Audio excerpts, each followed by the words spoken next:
রাধে রাধে বন্ধুরা, তোমরা সবাই কেমন আছো? আশা করছি সবাই খুব ভালো আছে। আমিও খুব ভালো আছি আমার গোবিন্দের কৃপায়। দেখো বন্ধুরা, আমরা কাল আলুর পরোটা বানাচ্ছিলাম, তার জন্য একটা মশলা রেডি করে নিচ্ছিলাম।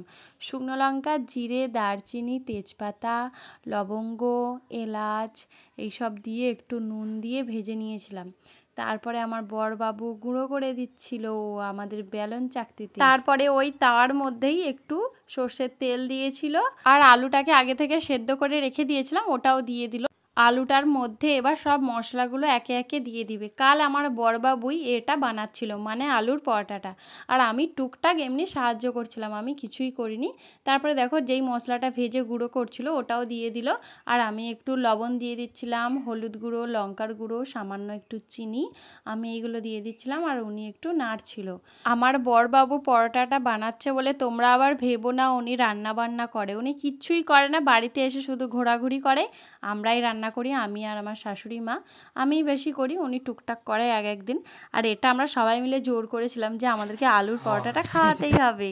তারপরে দেখো ক্যামেরায় আসবে না, মোটামুটি ক্যামেরায় আসলে যে কি হয় আমি সেটাই ভেবে পাই না। তারপর দেখো উনি ময়দাটা মাখাচ্ছিল, আর আমি এইদিকে আলুর পুরটা একটু নাড়ানাড়ি করছিলাম। এবার লাবিয়ে দেবো, দেখো হয়ে গেল। খুব সুন্দর হয়েছিল আলুর পরোটাটা, তোমরা ভিডিওটা দেখো, দেখলেই বুঝতে পারবে। ও খুব সুন্দর এটা বানায়, ওই জন্যই আমরা দুজনে বলেছিলাম।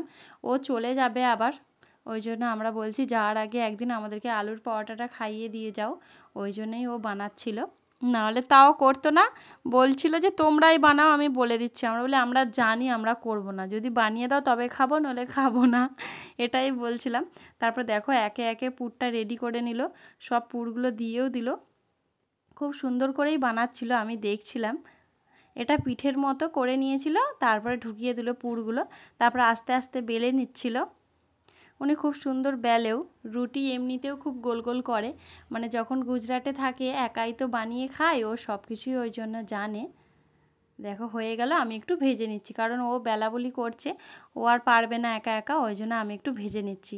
আর পরোটাগুলো এত সুন্দর ফুলেছিল, তোমরা দেখো, দেখলেই বুঝতে পারবে।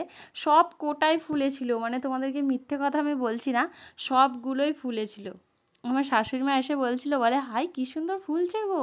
আমি বলি হ্যাঁ খুব সুন্দর হচ্ছে। তারপর একটু সস দিয়েছিলাম, আমাদের কাছে কাল শসা ছিল না, তাই আর স্যালাড বানায়নি, আর কালকে দ্বাদশী ছিল তাই নিরামিষ, কিছুই দেওয়া হয়নি। পেঁয়াজ রসুন দেখো খুব সুন্দর হয়েছে, পুরটাও ভালো হয়েছে চারদিকে। এই ভিডিওটা এই পর্যন্তই, তোমাদের কেমন লাগলো আমাকে একটু জানাবে। টাটা।